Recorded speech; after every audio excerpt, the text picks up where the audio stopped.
Hello everyone, स्वागत है दोस्तों आपका मेरे चैनल पे। मैं प्रशांत कुमार शुक्ला एडवोकेट। साथियों, आज के वीडियो में हम लोग बात करें सुप्रीम कोर्ट का एक लेटेस्ट जजमेंट जो हाल ही के दिनों में आया है, और यह जजमेंट एनआई एक्ट 138 की धारा से संबंधित है, जहां सुप्रीम कोर्ट ने एक बरी करने के फैसले को पलट दिया और जो प्रतिवादी है यानी कि अपोजिट पार्टी को चेक में उल्लेखित राशि का 1.5 गुना जुर्माना भरने का भी निर्देश दिया और प्रतिवादी को 28,50,000 रुपए की जो राशि का है उसको भुगतान करने के लिए उत्तरदायी ठहराया गया। यह देखते हुए प्रतिवादी की आयु 86 वर्ष थी और वह अपनी पत्नी के साथ रह रहा था, जो भी वृद्ध थी और कोई भी संतान नहीं थी,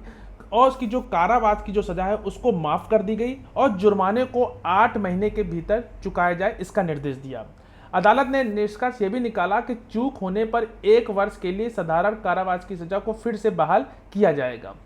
तो ये एक इम्पॉर्टेंट जजमेंट है। वीडियो शुरू करने से पहले अगर आप मेरे चैनल में पहली बार है, चैनल को जरूर सब्सक्राइब करिए, लाइक करिए, शेयर करिए और कमेंट करना तो मत भूलिएगा, और कोई भी क्वेरी हो तो कमेंट बॉक्स में जरूर पूछ सकते हैं। चलिए शुरू करते हैं।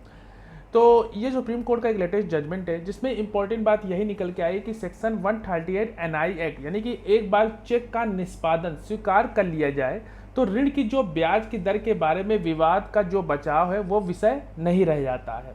सुप्रीम कोर्ट ने माना कि एक बार जब कोई व्यक्ति कोई साइन चेक सौंपने की बात स्वीकार कर लेता है और जिस पर राशि लिखी होती है, तो वह एनआई एक्ट की जो धारा 138 के तहत चेक के अनादर यानी कि चेक बाउंस के अपराध के लिए अभियोजन पक्ष में बचाव के रूप में ब्याज दर के बारे में विवाद नहीं उठा सकता।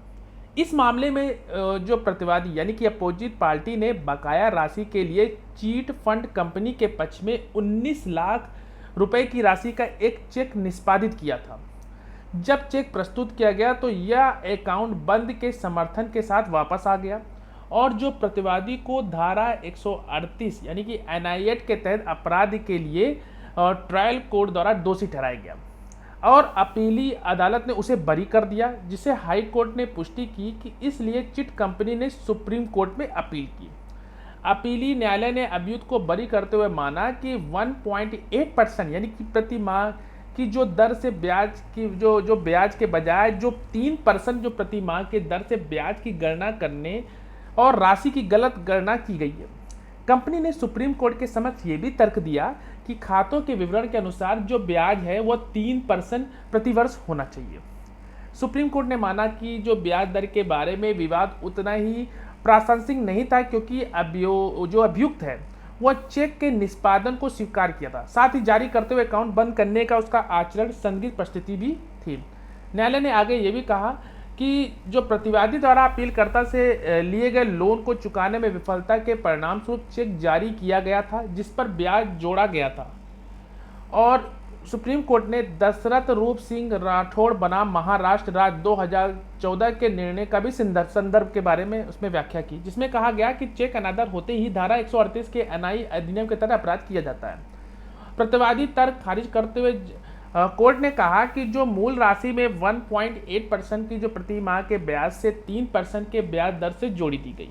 चेक में दी गई राशि में उसी दर को दर्शाती है, इसलिए यह नहीं कहा जा सकता कि चेक मूल राशि के पूर्व भुगतान के लिए नहीं थे।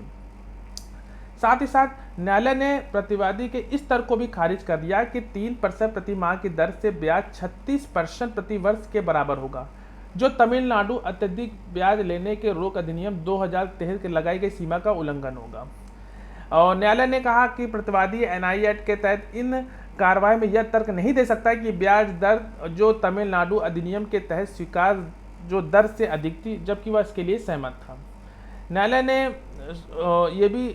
कहा कि जो निचली अदालत ने जो उसको बरी कर दिया था, जहां सुप्रीम कोर्ट ने उस फैसले को, उस बरी करने के उस फैसले को भी पलट दिया और प्रतिवादी को चेक की जो उल्लेखित राशि का 1.5 गुना जुर्माना भरने का निर्देश दिया और प्रतिवादी को 28,50,000 राशि भुगतान करने के लिए उत्तरदायी ठहराया। तो आशा करते हैं ये जजमेंट आपको समझ में आया होगा, इसके इंपॉर्टेंट फैक्ट को समझा होगा, और कोई भी क्वेरी हो आप तब कमेंट बॉक्स में जरूर पूछ सकते हैं। मिलते हैं एक नेक्स्ट वीडियो में, तब तक के लिए धन्यवाद।